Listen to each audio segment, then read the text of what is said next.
Okay, hello everyone. आज P block को थोड़ा आगे बढ़ाते हैं। ग्रुप 16 के बारे में हम लोग पढ़ रहे हैं, जिसमें हमने पढ़ा था ऑक्सीजन, सल्फर, सेलेनियम, टेलेरियम, ठीक है, पोलोनियम, ये सब एलिमेंट्स हैं आपके ग्रुप 16 के। अब इसमें जो हमने पढ़ना है सल्फर के बारे में थोड़ा सा आज डिटेल स्टडी करेंगे कि सल्फर किस तरह से एग्जिस्ट करता है, किस तरह से नहीं करता है। तो सल्फर की देयर टू क्रिस्टलाइन फॉर्म्स है ना, one is rhombic and second is monoclinic. ठीक है, सल्फर दो तरह की फॉर्म्स में एग्जिस्ट करता है, एक तो rhombic and second is your monoclinic. तो ये जो दो फॉर्म्स हैं ये टेम्परेचर डिपेंडेंट है। व्हाट डज इट मीन कि if temperature is below 96 degree Celsius, जहां पर सल्फर रखा है, अगर टेम्परेचर 96 डिग्री सेल्सियस से बिलो है तो आपका सल्फर रोम्बिक की फॉर्म में रहेगा। If temperature is above 96 degree Celsius then it will be in monoclinic form. ठीक है, क्लियर? तो ये टेम्परेचर डिपेंड होगा। देखो यहाँ पर दिखा रखा है रोम्बिक एंड मोनोक्लिनिक। और रोम्बिक एंड मोनोक्लिनिक में डाउट हो तो फर्स्ट चैप्टर में हमने ब्रेवियस लेटिस किए थे, है ना, जिसमें हमने सब कुछ पढ़ा था, ऑर्थोरोम्बिक, मोनोक्लिनिक, ट्राइक्लिनिक, क्यूबिक, है ना, कई तरह के सिस्टम पढ़े थे। तो रोम्बिक वही है ये, ठीक है, वहीं से आया है टर्म। ठीक है, क्लियर? तो ये जो टेम्परेचर जिसमें एक फॉर्म दूसरी फॉर्म में चेंज होती है, ऐसा टेम्परेचर जहां जिस पर एक फॉर्म, एक एलोट्रॉप दूसरे एलोट्रॉप में चेंज होता है। ये एलोट्रॉप ही तो है। रोम्बिक एंड मोनोक्लिनिक क्या है? ये एलोट्रॉप है। एलोट्रॉप क्या होता है?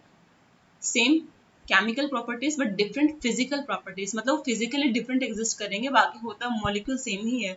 ठीक है, तो इनका जो ट्रांजिशन टेम्परेचर है सल्फर का, दैट इज 96 डिग्री सेल्सियस। क्यों? क्योंकि 96 से बिलो होने पर वो रोम्बिक हो रहा है, 96 से अबव होने पर वो मोनोक्लिनिक हो रहा है। तो 96 जो है वो उसका ट्रांजिशन टेम्परेचर हो रहा है, क्योंकि एक फॉर्म दूसरे फॉर्म में चेंज हो रही है after 96 degree Celsius. Okay, clear? तो यहाँ पे देखो स्ट्रक्चर भी दिखा रखा है। एक दोनों ही रोम्बिक फॉर्म है। ये S8 है और ये S6 है। सल्फर S8 की फॉर्म में देखो क्राउन की जैसे शेप बना रखी है ना, S8 सल्फर ऐसे एग्जिस्ट करता है, वेराज S6 कैसे एग्जिस्ट करेगा? ऐसे वाला चेयर फॉर्म जैसे दिख रहा है ना, चेयर की जैसा लग रहा होगा आपको, है ना, S6। तो S6 आपका चेयर फॉर्म में और S8 ही आपका क्राउन की जैसा दिख रहा है मेरे को। ठीक है, तो सल्फर के ऐसे बहुत सारे रिंग्स बनते हैं, इवन 6 to 20 सल्फर हो सकते हैं जो सल्फर की रिंग्स मिलती हैं। उसमें सल्फर 6 से 20 तक वेरी कर सकता है, जैसे यहाँ पर 6 है, यहाँ पर 8 है, 10 भी है, 12 भी हो सकता है। ठीक है, ओके। अब रोम्बिक सल्फर के बारे में हल्का हल्का पढ़ लो। ठीक है, कि येलो है, ट्रांसल्यूसेंट क्रिस्टल है, मेल्टिंग पॉइंट, ये रिमेंबर करने की, याद करने की जरूरत नहीं है कि 114 डिग्री सेल्सियस का मेल्टिंग पॉइंट होता है। Just for reading purpose just read it. ठीक है, ओके। और डेंसिटी वेंसिटी भी देखने की जरूरत नहीं है इसकी। सिमिलरली मोनोक्लिनिक का क्या है? ये ट्रांसपेरेंट है। ठीक है, ट्रांसपेरेंट समझते हो ना, जिसमें से लाइट पास कर जाती है, वो ट्रांसल्यूसेंट है। ओके, मेल्टिंग पॉइंट 119 वही सेम ही लग रहा है मुझे। डेंसिटी देख लो, डेंसिटी दोनों की अगर कंपेयर करूं मैं, किसकी ज्यादा है? जो आपका ये रोम्बिक सल्फर है और इसकी डेंसिटी ज्यादा है। मेल्टिंग पॉइंट भी इसका जरा सा ज्यादा है, उसका 114 है, इसका 119 है। ओके, और शेप देखो ऐसा कुछ देखने में मिलता है जैसा इसमें दिखा रखा है। सल्फर S4 है ये, मोनोक्लिनिक S4। ठीक है, जो ये आपको एक पेट्री डिश में शो किया गया है। क्लियर? तो ये तो था कि सॉलिड फॉर्म में आपको दिख रहा होगा दोनों ये जो क्रिस्टल है ना, ये सॉलिड स्टेट में रोम्बो है। रोम्बिक की बात करो चाहे मोनोक्लिनिक की बात करो, ये आपने सॉलिड स्टेट में ही पढ़े थे ना ये शेप्स। तो अगर इन शेप के बारे में बात हो रही है तो मतलब सल्फर आपका सॉलिड स्टेट में है। बट अगर आप वेपर स्टेट की बात करो, सल्फर अगर वेपर स्टेट में होगा तो जनरली वो पार्शली एग्जिस्ट करता है S2 मॉलिक्यूल की फॉर्म में।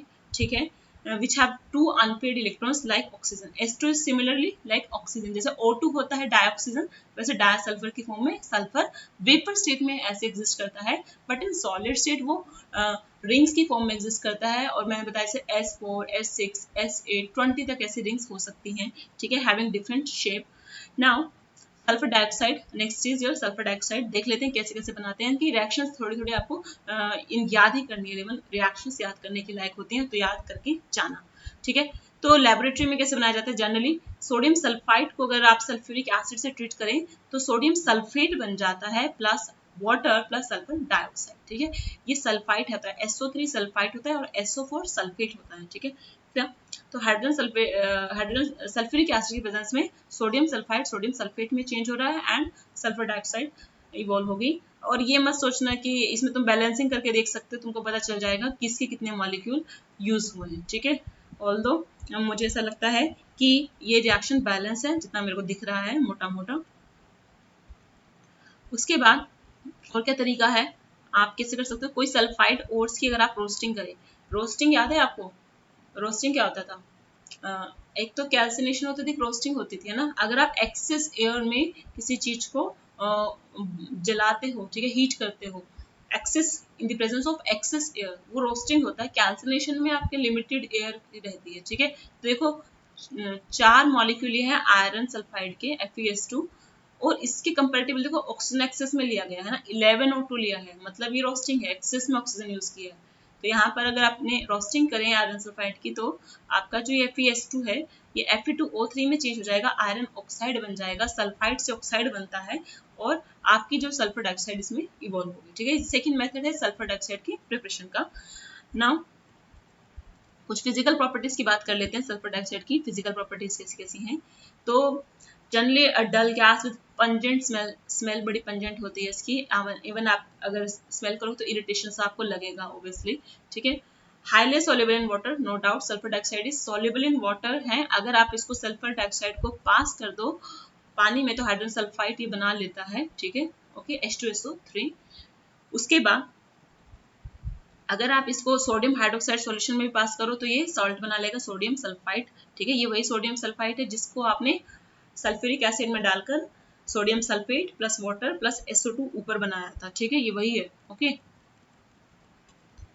उसके बाद सेकंड क्या है, अगर आप सोडियम सल्फाइड से पास कर रहे हो तो पहले सल्फर डाइऑक्साइड को, तो वाटर बनेगा, सोडियम बाई सल्फाइड बनेगा, NaHSO3 बन रहा है, ठीक है। और ये रिएक्शंस हैं, आपको बस पढ़नी है और याद भी करनी है कि अगर सोडियम सल्फर डाइऑक्साइड की सोडियम सल्फाइड से रिएक्शन होती है तो क्या बनता है, सोडियम बाइसल्फाइड प्लस वाटर।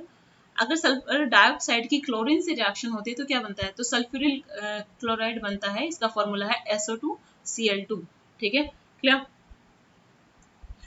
उसके बाद अगर आपने इसको ऑक्सीजन, इसका ऑक्सीडेशन किया, सल्फर डाइऑक्साइड को अगर आप ऑक्सीडाइज करो, ऑक्सीडाइज करना मतलब क्या, ऑक्सीजन से रिएक्शन कराओ, इन the presence of B2O5 vanadium oxide जो कि कैटलिस्ट है, ठीक है, क्लियर। तो आपका सल्फर ट्राइऑक्साइड की फॉर्मेशन हो जाती है। ये तो बहुत सिंपल सी रिएक्शन है, तो शायद तुमसे पेपर में कोई पूछे भी ना, ठीक है। बट जैसे ऊपर वाली थोड़ी सी इंपॉर्टेंट है तो वो देख लेना, आ सकती है, नहीं भी आ सकती, कुछ भी हो सकता है, क्लियर। उसके बाद यस हम पढ़ते हैं कि सल्फर डाइऑक्साइड कैसे एज अ रिड्यूसिंग एजेंट काम करता है, एज अ रिड्यूसिंग एजेंट ही काम करता है। रिड्यूसिंग एजेंट मतलब जो खुद को तो ऑक्सीडाइज करेगा, दूसरों को रिड्यूस करता है, वो रिड्यूसिंग एजेंट होता है। अगर आप इसको किसी फेरिक सॉल्ट से ट्रीट करो, फेरिक सॉल्ट मतलब फेरिक स्टैंड फॉर जहाँ पर आयरन आपका +3 की फॉर्म में हो, देखो यहाँ पे लिख दिया आयरन +3, मतलब ये कोई फेरिक सॉल्ट से Fe+3 आया है। अगर आप उसमें सल्फर डाइऑक्साइड और पानी ऐड करते हो, ट्रीट कराते हो, तो आपका जो Fe+3 था वो Fe+2 में चेंज हो जाएगा, ठीक है। एंड सल्फर जो कि सल्फर डाइऑक्साइड में था, सल्फर डाइऑक्साइड जो है वो सल्फेट में चेंज हो जाएगा, ठीक है।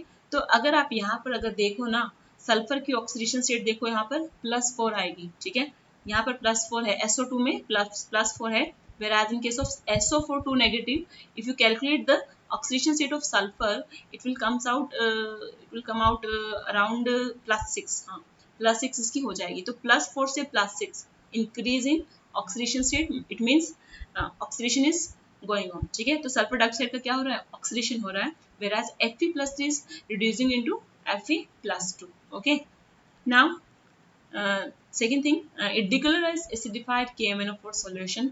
KMnO4 solution is potassium permanganate, ठीक है ना, जिसमें आपको हल्का सा पिंकिश पर्पल सा कलर रहता है। अगर आप उसमें सल्फर डाइऑक्साइड पास करा देते हो तो KMnO4 चेंज हो जाएगा किसमें, K2SO4 में, एंड MnSO4 बन जाएगा, मैग्नीज सल्फेट बन जाएगा, पोटेशियम सल्फेट बन गया है, एंड सल्फ्यूरिक एसिड बन जाएगा, ठीक है। जो कलर था वो KMnO4 की वजह से था, तो KMnO4 तब खत्म हो गया, वो तो K2SO4 और MnSO4 में चेंज हो गया, तो जिनका कोई कलर नहीं होता, K2SO4 और MnSO4 कोई कलर इम्पार्ट नहीं करते, तो आपका जो सॉल्यूशन है वो डीकलराइज हो जाएगा अगर आप उसमें सल्फर डाइऑक्साइड डाल देते हैं, ठीक है। उसके बाद बात करते हैं सल्फर डाइऑक्साइड की स्ट्रक्चर की, ठीक है। टेक इट नाउ, SO2, ठीक है। सल्फर क्या करता है जी, यहाँ पर ये रेजोनेंस स्ट्रक्चर है, ठीक है, ये रेजोनेंस स्ट्रक्चर है, क्लियर। यहाँ पर एक स्ट्रक्चर ये दिखाया हुआ है कि सल्फर ने एक ऑक्सीजन के साथ 2 बॉन्ड बना रखे, डबल बॉन्ड बनाया हुआ है। यहाँ पर एक और बॉन्ड है और यहाँ पे देखो बॉन्ड के बाद एक चीज दिखा रखी है, इस पर पॉजिटिव चार्ज है और इस पर एक नेगेटिव चार्ज दिखाया गया है ना। ओके, सिमिलरली सेकेंड स्ट्रक्चर में क्या किया हुआ है कि सल्फर जो है आपका यहाँ पर पॉजिटिव है और इस वाले ये जो लेफ्ट साइड में ऑक्सीजन है इस पर नेगेटिव चार्ज दिखा दिया और राइट साइड को डबल बॉन्ड दिखा दिया। इसका मतलब क्या है, इन दोनों रेजोनेंस स्ट्रक्चर का मतलब क्या है कि ऑक्सीजन पर नेगेटिव क्यों आ रहा है, क्योंकि ऑक्सीजन ज्यादा इलेक्ट्रोनेगेटिव है। ठीक है, रेजोनेंस में आपने यहाँ पर कंप्लीट ट्रांसफर करके दिखा रखा है इलेक्ट्रॉन का। इस बॉन्ड में अगर यहाँ पर सल्फर ऑक्सीजन के बीच में एक और बॉन्ड होता है ना, एक तो दिखा रखा है इन्होंने ना, अगर एक और बॉन्ड होता तो अगर आप उस बॉन्ड के दोनों इलेक्ट्रॉन कंप्लीटली ऑक्सीजन पे ट्रांसफर कर दो तो यहाँ पर ऑक्सीजन के ऊपर नेगेटिव चार्ज आ जाएगा, वेराज सल्फर के ऊपर पॉजिटिव चार्ज आ जाएगा। ठीक है, दूसरा ये चार्ज और क्या शो करते हैं बच्चे, ये अगर मैं इसको फॉर्मल चार्ज कंसिडर करूं तो ये डिपेंड करता है कि इसने कितने नंबर ऑफ बॉन्ड्स बनाए हैं। जनरली सल्फर या तो 2 बॉन्ड बनाता है या 4 बनाता है या 6 बनाता है। ठीक है, तो सल्फर +2 ऑक्सीजन स्टेट +4 एंड +6 ज्यादातर शो करता है, ऑल्दो -2 भी करता है, +2 -2 +4 +6। ठीक है, +3 नहीं करता है जनरल। ठीक है, +3 +5 ये सल्फर नहीं शो करता। ठीक है, तो अगर हम इसका एकदम रेजोनेंस देखें, इनका एक रेजोनेंस स्ट्रक्चर डिस्क्राइब करें तो हो क्या रहा है कि यहाँ पर सल्फर जो है अपना 2 बॉन्ड इस ऑक्सीजन से बना रहा है, 2 बॉन्ड इस ऑक्सीजन से बना रहा है, चाहे इसमें एक सिग्मा और एक पाई बॉन्ड है। ठीक है, ओके, और बॉन्ड एंगल है आपको 119.50, ये तो आपको याद करने की जरूरत नहीं है, बट बता दिया, लिखा हुआ था तो बता दिया। उसके बाद हमने पढ़ना है ऑक्सो एसिड्स ऑफ सल्फर। ठीक है, स्ट्रक्चर चलो छोड़ो बातें, जो मेन इंपॉर्टेंट है, ये बहुत इंपॉर्टेंट टॉपिक है, ऑक्सो एसिड्स ऑफ सल्फर। ठीक है, इवन ये बड़े कॉम्पिटिटिव एग्जाम्स में भी पूछा जाता है। ठीक है, ऑक्सो एसिड्स बहुत पूछे जाते हैं, इनके स्ट्रक्चर पूछे जाते हैं। ऑक्सो एसिड्स होता क्या है, ठीक है, देखो ऑक्सो एसिड 2 टर्म है, एसिड होगा मतलब कहीं ना कहीं एसिड की तरह बिहेव करेगा, ऑक्सो एसिड का मतलब है कहीं ना कहीं इसमें ऑक्सीजन इन्वॉल्व है ना, इस कंपाउंड में कहीं ना कहीं ऑक्सीजन होगा, ऑफ सल्फर, सल्फर के साथ कहीं ना कहीं ऑक्सीजन की बॉन्डिंग होगी और जो कंपाउंड बनेगा वो कहीं वो एक एसिड की तरह बिहेव करेगा, तो शायद हम उसको ऑक्सो एसिड्स बोल सकते हैं। ठीक है, तो यहाँ पर मेरे पास देखो कई सारे स्ट्रक्चर मैंने आपको दिखा रखे हैं, 1 2 3 4 5 6 7 8 स्ट्रक्चर हैं, ये सभी के सभी सल्फर के ऑक्सो एसिड्स हैं, मतलब दे बिहेव लाइक एसिड्स। ठीक है, okay, first is your sulphurous acid. Sulphurous acid देखो H2SO3 फॉर्मूला है। ठीक है, H2SO3 काउंट कर सकते हो, 2 हाइड्रोजन है, 3 ऑक्सीजन है और 1 सल्फर है। स्ट्रक्चर कैसे डिफाइन किया हुआ देखो, यहाँ पर 2 OH है बच्चे और 1 डबल बॉन्ड ऑक्सीजन है। जब भी अगर आपको ऐसा लिखा आ जाए ना, फॉर्मूला दे दिया H2SO3, फॉर्मूला दे दिया H2SO3, आपसे पूछा कि स्ट्रक्चर ड्रॉ करो, तो पहला काम तो ये करना, तुम सल्फर का एक ऑक्सीजन के साथ डबल बॉन्ड बना देना। डबल बॉन्ड बना दिया है ना, सल्फर मैक्सिमम 6 बॉन्ड ही बनाता है ना। अब तुम कहो कि तीनों ऑक्सीजन के साथ अलग दिखा दूं, हाइड्रोजन के साथ अलग दिखा दूं, तो इसके उस हिसाब से तो इसके 8 बॉन्ड बन जाएंगे जो कि सल्फर नहीं बनाता। ठीक है, तो हम क्या करेंगे, हमने थोड़ा दिमाग लगाएंगे कि इसका मतलब क्या है कि सल्फर जो है एक तो डबल बॉन्ड उसका ऑक्सीजन के साथ है, अब 2 ऑक्सीजन और 2 हाइड्रोजन बच गए अकॉर्डिंग टू द फॉर्मूला, है ना। तो 2 ऑक्सीजन और 2 हाइड्रोजन कैसे अटैच है सल्फर से, एक OH की फॉर्म में और एक दूसरा OH की फॉर्म में। तो 2 ऑक्सीजन और 2 हाइड्रोजन कैसे अटैच है सल्फर से, OH की फॉर्म में अटैच है, मतलब 2 OH सल्फर से अटैच है। Now you can see here how many bonds sulphur form here, 1 2 3 4, sulphur ने यहाँ पर 4 बॉन्ड बनाए और इसके पास एक लॉन पेयर भी है। लॉन पेयर कैसे आया बच्चे, सल्फर ने अगर 4 बॉन्ड बनाया, इसका मतलब सल्फर ने अपने जो 3p में 4 इलेक्ट्रॉन थे वो यूटिलाइज किए, है ना। 3p में सल्फर के क्या कॉन्फ़िगरेशन है, आउटर इलेक्ट्रॉनिक कॉन्फ़िगरेशन क्या है, 3s2 3p4, है ना। तो 3p के जो इलेक्ट्रॉन है 4 वो यूज कर लिए 4 बॉन्ड बनाने में। सो व्हाट अबाउट 3s2, तो 3s2 में जो इलेक्ट्रॉन थे वो उसका क्या हुआ, वो यहाँ पर एक लॉन पेयर की फॉर्म में प्रेजेंट रहेंगे। ठीक है, तो 3s के जो इलेक्ट्रॉन है, जो एक लॉन पेयर पड़ा है, एक पेयर ऑफ इलेक्ट्रॉन पड़ा है 3s में, वो एज अ लॉन पेयर यहाँ पर रहेगा। ठीक है, now come to next one, H2SO4 जो कि आपका सल्फ्यूरिक एसिड है, उसका स्ट्रक्चर कैसे करोगे। अब देखो 4 ऑक्सीजन है ना, 2 हाइड्रोजन दिख रहे हैं, तो एक तो चीज समझ में आ रहा है, एक तो पहले डबल बॉन्डेड ऑक्सीजन बनाओ, बना दिया। 2 हाइड्रोजन है तो मैंने गेस किया कि 2 OH हो सकते हैं, तो मैंने यहाँ पे 2 OH ड्रॉ कर दिए। अभी एक ऑक्सीजन और बचा था, तो मैंने उसका क्या किया, सल्फर के साथ डबल बॉन्ड बना दिया। ऑल्दो ये जो स्ट्रक्चर है, ये से मतलब ये तो प्रॉपर एक मेथड से इवेलुएट किए गए हैं, क्या किसका क्या बॉन्ड है। मैं जो बता रही हूँ वो ट्रिक बता रही हूँ, ठीक है, कैसे याद करना है, ठीक है। अक्सर वो स्ट्रक्चर पूछता है, ये नहीं पूछेगा कि इसका इसके बारे में क्या पूछेगा वापस, इसके बारे में क्या पूछना है, स्ट्रक्चर ड्रॉ करके दे दिया तो ये थोड़ा ना पूछेगा डबल और सिंगल बॉन्ड बताओ। वो क्या करेगा, क्वेश्चन कैसे आएगा, वो कहीं ना कहीं आपको नाम दे देगा, तो बोलेगा सल्फ्यूरिक एसिड का स्ट्रक्चर बनाओ, या फिर बोलेगा H2SO4 का बनाओ, H2S2O7 का स्ट्रक्चर बताओ, ठीक है, या फिर 4 ऑप्शन दे देगा, पूछेगा कि चारों में से कौन सा करेक्ट स्ट्रक्चर है, ठीक है। तो ऑप्शन क्वेश्चन तो ऐसे ही आएगा। H2SO4 में अगर आप देखो ना, सल्फर बीच में है, इधर डबल बॉन्ड और OH OH, यहाँ पर सल्फर जो है आपका 6 बॉन्ड बना है, इट मीन्स ठीक है, सल्फर के पास कोई लॉन पेयर नहीं बचा। सल्फर के आउटर मोस्ट इलेक्ट्रॉनिक कॉन्फ़िगरेशन में 3s2 3p4 है ना, 6 इलेक्ट्रॉन थे, 6 की 6 इसने यूटिलाइज कर लिए बॉन्ड फॉर्मेशन में। Now it has no lone pair, so इसका स्ट्रक्चर जो ये रहेगा S double bond OH OH। अगर किसी के दिमाग में ये ख्याल आ रहा हो अगर कि मैडम इनके पास तो OH है, तो ये एसिड की तरह कैसे बिहेव कर रहे हैं। OH तो जनरली ऐसा लोग सोचते हैं ना, जिनके पास OH होता है वो तो बेस की तरह बिहेव करते हैं, है ना। बट बच्चे, इसके पास OH है तो है, बट ये OH रिलीज नहीं करता, ठीक है। बेस वो होता है जो OH रिलीज कर दे, ना कि वो जिसके पास OH है, ठीक है। इसमें दोनों टर्म में डिफरेंस है ना, काफी डिफरेंस है। OH किसी के पास भी हो सकता है, बट हर कोई कंपाउंड जिसके पास OH है वो बेस नहीं होता, बेस वो होगा जो OH को रिलीज कर दे। यहाँ पर ये सल्फर का ऑक्सीजन के साथ बहुत अच्छा बॉन्ड है, स्ट्रॉन्ग बॉन्ड है, ठीक है। तो ये OH ऑक्सीजन के साथ बॉन्ड नहीं तोड़ता, तो इसका मतलब क्या है कि OH रिलीज नहीं होगा। तो यहाँ पर इस स्ट्रक्चर में ये क्या, यहाँ पर ये H रिलीज करता है, H पॉजिटिव रिलीज करता है, प्रोटॉन रिलीज करता है यहाँ से, ठीक है। यहाँ से ये ऑक्सीजन के साथ जो हाइड्रोजन लगा हुआ है ये रिलीज करता है, ये वाला जैसे ये है या ये है, इसलिए दैट इज वाई ये आपका एसिड कहलाता है। एक और चीज याद रखना, basicity of acid. What is basicity of acid, मतलब कि how many H positive it is releasing, ठीक है, कितना H पॉजिटिव ये रिलीज कर रहा है। अगर ये एक H पॉजिटिव रिलीज करेगा तो इट इज मोनोबेसिक। बेसिसिटी क्या है, number of H positive ion release by N acid, ठीक है, ओके। तो if it is releasing 2 H positive ion, it means it is diabasic. It means it is diabasic. And if it is releasing 3 H positive ion, it means it is triabasic. If it is releasing 1 H positive ion, it means it is monobasic.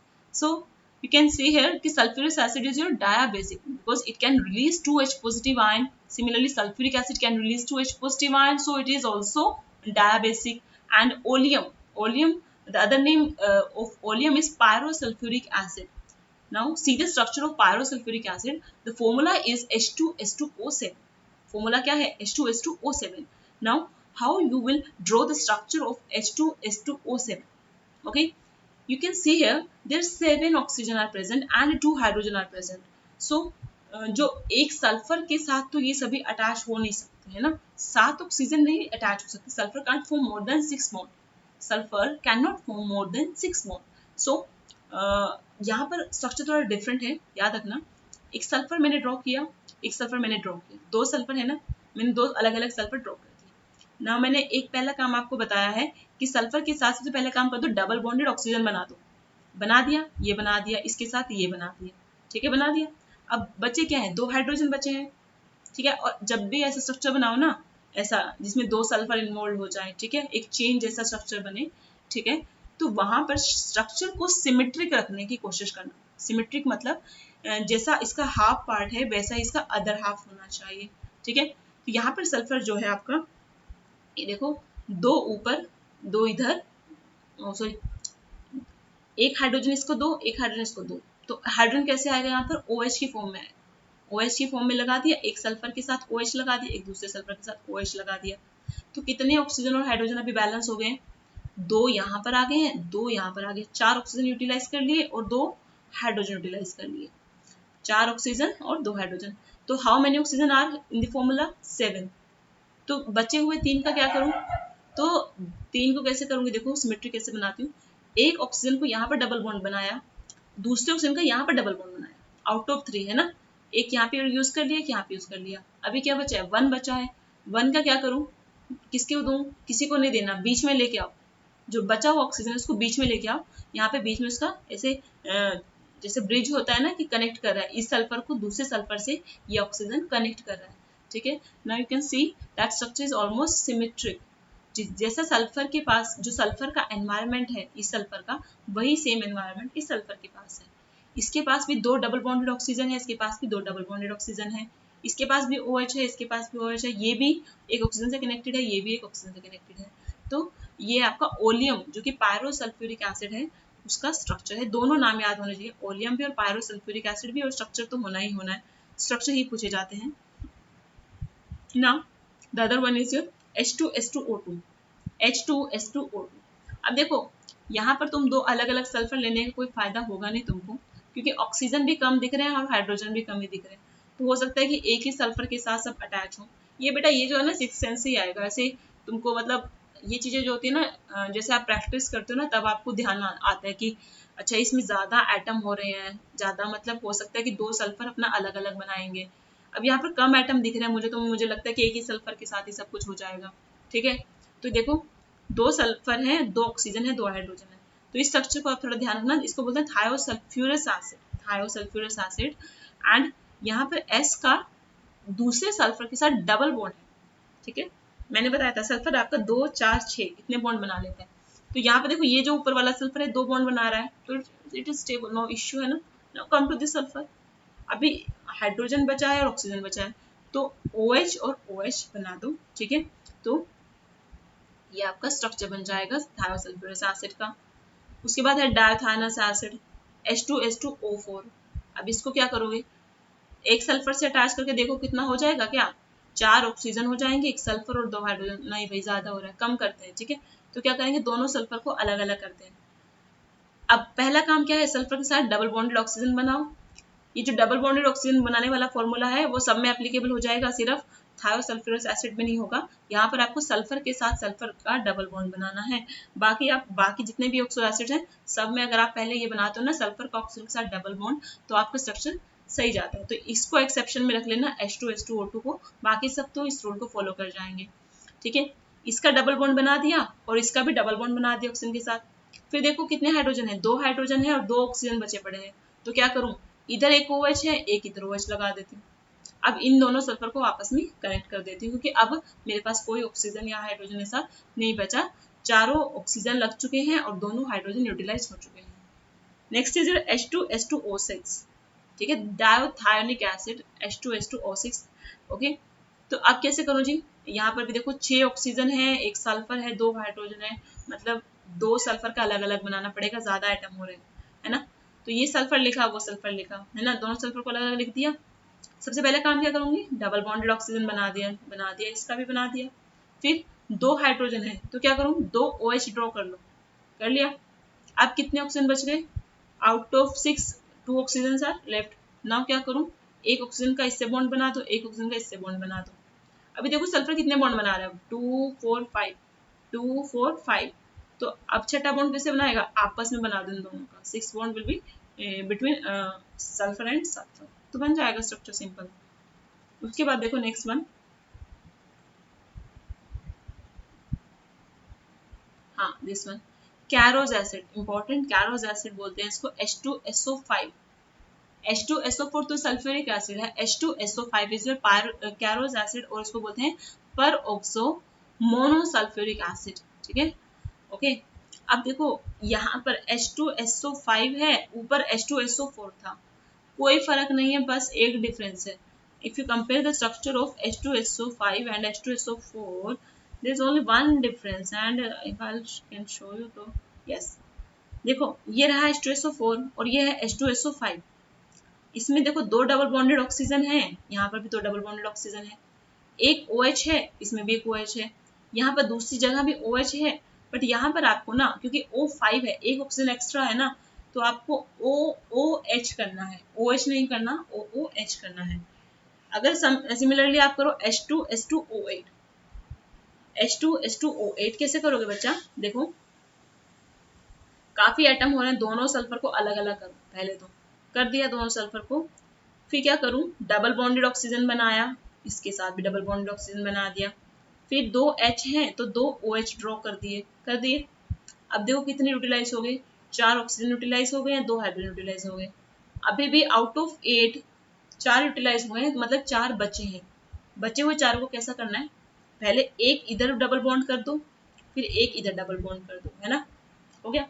Now बचे हुए अभी भी 2 oxygen है, क्या करूं, ये sulphur already 5 bond बना रहा है, ये भी ऑलरेडी 5 बना रहा है, तो क्या कर सकते हैं, बचे हुए 2 ऑक्सीजन कैसे यूटिलाइज करूं, तो उन दोनों को ब्रिज में लेके आओ, दोनों को ब्रिज में लेके आओ, जैसे आपने पहले ओलियम में एक सल्फर को ब्रिज में लाए थे ना, बीच में बचा हुआ था, तो सिर्फ ये H2H2O7 है, ये H2H2O8 है, कोई खास फर्क है नहीं, स्ट्रक्चर सिमिलर है, यहाँ पर 7 ऑक्सीजन है, यहाँ पर 8 ऑक्सीजन है, यहाँ पर ब्रिजिंग में 1 ऑक्सीजन था, यहाँ पर 2 ऑक्सीजन ले आओ, ठीक है। तो आप कंपेयर करके भी बहुत इजीली एक दूसरे को एक सारे स्ट्रक्चर को याद कर सकते हो, ठीक है। नाउ सल्फ्यूरिक एसिड की प्रिपरेशन देख लेते हैं, बाय कॉन्टैक्ट प्रोसेस, याद रखना इंडस्ट्री इसको प्रिपेयर किया जाता है कॉन्टैक्ट प्रोसेस से। कैसे प्रिपेयर करना है, क्या क्या रिएक्शन है, क्या क्या स्टेप है, याद रखना। सल्फर को पहले ऑक्सीडाइज करेंगे, सल्फर क्या बना लेंगे, सल्फर डाइऑक्साइड, ठीक है, सल्फर का मैंने ऑक्सीडेशन कर दिया, सल्फर डाइऑक्साइड बना लिया। देन नाउ सल्फर डाइऑक्साइड का अगेन ऑक्सीडेशन करना है, क्या बनाना है, सल्फर ट्राइऑक्साइड, ठीक है, पहले सल्फर डाइऑक्साइड बनेगा, फिर सल्फर डाइऑक्साइड का फर्दर ऑक्सीडेशन होकर सल्फर ट्राइऑक्साइड बनेगा, फिर सल्फर ट्राइऑक्साइड को आपने सल्फ्यूरिक एसिड से ट्रीट करना है, देखा, ये हम बना रहे हैं सल्फ्यूरिक एसिड की प्रिपरेशन के लिए, but we are using here sulphuric acid, ठीक है। तो ऐसा नहीं है कि यहाँ पर ये एक इंडस्ट्रियल प्रोसेस है, तो लार्ज स्केल के लिए अगर जिसमें यील्ड अच्छी हो और कॉस्ट इफेक्टिव होता है, तो वो हम अक्सर मेथड यूज करते हैं इंडस्ट्रियल पर्पस के लिए।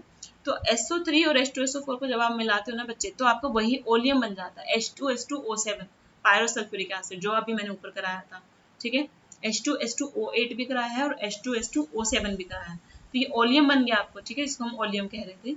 तो ओलियम की जब आपने पानी से ट्रीटमेंट कराई ना, तो आपका सल्फ्यूरिक एसिड बनेगा, यहाँ पर ये बैलेंस नहीं है, 2H2SO4 बनेंगे, ठीक है, एक ओलियम से 2 सल्फ्यूरिक एसिड के मॉलिक्यूल बन जाएंगे, ठीक है। तो ये आपको 4 स्टेप याद रखना है सल्फ्यूरिक एसिड की प्रिपरेशन में, तो याद रखना स्टेप बाय स्टेप, पहले सल्फर का ऑक्सीडेशन, फिर सल्फर डाइऑक्साइड का, फिर सल्फर ट्राइऑक्साइड में सल्फ्यूरिक एसिड का मिलाना, फिर ओलियम का हाइड्रोलिसिस, ठीक है, हाइड्रोलिसिस मतलब पानी के साथ रिएक्शन, ठीक है, ओके। अब देखो ये हाईली रिएक्टिव है सल्फ्यूरिक एसिड, आपको पता है, ठीक है, एक तो वॉलेटाइल नहीं है, लो वॉलेटाइल की वजह से, स्ट्रॉन्ग एसिडिक कैरेक्टर है, एफिनिटी है पानी के लिए बहुत ज़्यादा इसकी, और ये ऑक्सीडाइजिंग एजेंट भी है, जैसे नाइट्रिक एसिड था ना HNO3 एक अच्छा ऑक्सीडाइजिंग एजेंट था, सिमिलरली सल्फ्यूरिक एसिड भी ऑक्सीडाइजिंग एजेंट है। तो अभी डिसोसिएशन देख लेते हैं इसका, H2SO4 का, अगर ये डिसोसिएट होता है तो क्या बना लेता है, H2SO4 आपका ब्रेक डाउन हो जाएगा H positive and HSO4 negative में, क्यों हुआ जी, क्योंकि सल्फ्यूरिक एसिड है, टेंडेंसी क्या होती है, H पॉजिटिव रिलीज करने की टेंडेंसी है, तो इसने H पॉजिटिव रिलीज कर दिया, बच क्या गया HSO4 नेगेटिव, है ना, आउट ऑफ H2SO4, ठीक है। फिर ये HSO4 नेगेटिव्स भी फर्दर H पॉजिटिव रिलीज कर सकता है, ठीक है, बाय सल्फेट आयन कहते हैं इसे हम, इसने H पॉजिटिव रिलीज कर दिया और सल्फेट आयन बन गया SO4 2 नेगेटिव, ठीक है। अब इस पूरी रिएक्शन का क्या हो सकता है रेट कांस्टेंट, अगर आप जो डिसोसिएशन कांस्टेंट होगा वो इन दोनों स्टेप का जो डिसोसिएशन कांस्टेंट है इंडिविजुअल, जैसे पहले स्टेप का जो डिसोसिएशन कांस्टेंट है that is Ka dash, second का है Ka डबल डैश, तो ओवरऑल रिएक्शन का जो डिसोसिएशन कांस्टेंट होगा वो इन दोनों का मल्टीप्लिकेशन होगा, दोनों का प्रोडक्ट होगा Ka डैश का और Ka डबल डैश का। और याद रखना जो पहला है ना, पहला जो रेट डिसोसिएशन कांस्टेंट है उसकी वैल्यू ज़्यादा होती है, ठीक है, मतलब H2SO4 को पहले H पॉजिटिव में डिसोसिएट होने के लिए ज़्यादा एनर्जी चाहिए होती है, ठीक है, जबकि HSO4 तो अनस्टेबल है, HSO4 नेगेटिव हो तो इजीली H पॉजिटिव डोनेट कर देता है, इसलिए इसका डिसोसिएशन कांस्टेंट लो है, ओके। उसके बाद पता है लो वॉलेटाइल है तो हम इसे अक्सर हेलोजन एसिड भी बना लेते हैं, हेलोजन एसिड मतलब जैसे HCl, HBr, HI वो सब हेलोजन एसिड हैं। तो अगर आप किसी मेटल हैलाइड को, मेटल हाइड से सोडियम क्लोराइड है, potassium chloride, potassium fluoride, potassium iodide कुछ भी ले लो, ठीक है, अगर उसको आप सल्फ्यूरिक एसिड से ट्रीट करते हो तो मेटल सल्फेट बनेगा और आपका हाइड्रोजन हैलाइड बनेगा, ठीक है, हेलोजन एसिड बन जाएगा, ठीक है, जो कि आपका वॉलेटाइल होता है, HCl, HBr ये काफ़ी वॉलेटाइल होते हैं, ओके। उसके बाद सबसे अच्छी बात है कि डिहाइड्रेटिंग एजेंट की तरह बिहेव करता है, डिहाइड्रेटिंग एजेंट आप काफ़ी रिएक्शंस में देख सकते हो, जो सल्फ्यूरिक एसिड है वो डिहाइड्रेशन का काम करता है, डिहाइड्रेशन का मतलब ये पानी को निकाल लेता है, रिएक्शन से, ठीक है। अगर आप जैसे ग्लूकोज में आपने सल्फ्यूरिक एसिड डाल दिया कंसंट्रेटेड, तो इसमें से जो पानी है वो निकल जाएगा। पानी कैसे, कहाँ से कहाँ हो सकता है पानी, हाइड्रोजन और ऑक्सीजन से मिलकर ही बनता है ना, तो मतलब ये हाइड्रोजन ऑक्सीजन से आपके 6H2 निकाल लेगा, ठीक है। यहाँ से H12O6 से क्या निकाल लेगा, 6H2 निकाल लिया, तो बच क्या गया, कार्बन, सिर्फ C6 बचा। तो यहाँ पर जो 12 कार्बन है आपका, उसका ब्लैक मास ही बचेगा, पानी, क्योंकि हाइड्रोजन ऑक्सीजन इसने निकाल लिया है, पानी इसने एक्सट्रैक्ट कर लिया है, तो ग्लूकोज आपका ब्लैक मास में कन्वर्ट हो जाएगा अगर आपने ग्लूकोज की रिएक्शन किसी कंसंट्रेटेड सल्फ्यूरिक एसिड के साथ कर दी, ठीक है। Second is it is behave as oxidising agent, ये मैंने अभी बताया। तो ये क्या करेगा जी, खुद को रिड्यूस करेगा, दूसरों को ऑक्सीडाइज करेगा।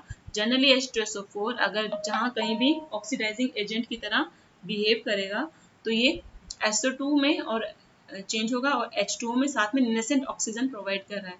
नेसेंट ऑक्सीजन मतलब बच्चे कि जो आपके सिंगल ऑक्सीजन एटम होता है उसको हम नेसेंट ऑक्सीजन बोलते हैं, ठीक है, क्लियर।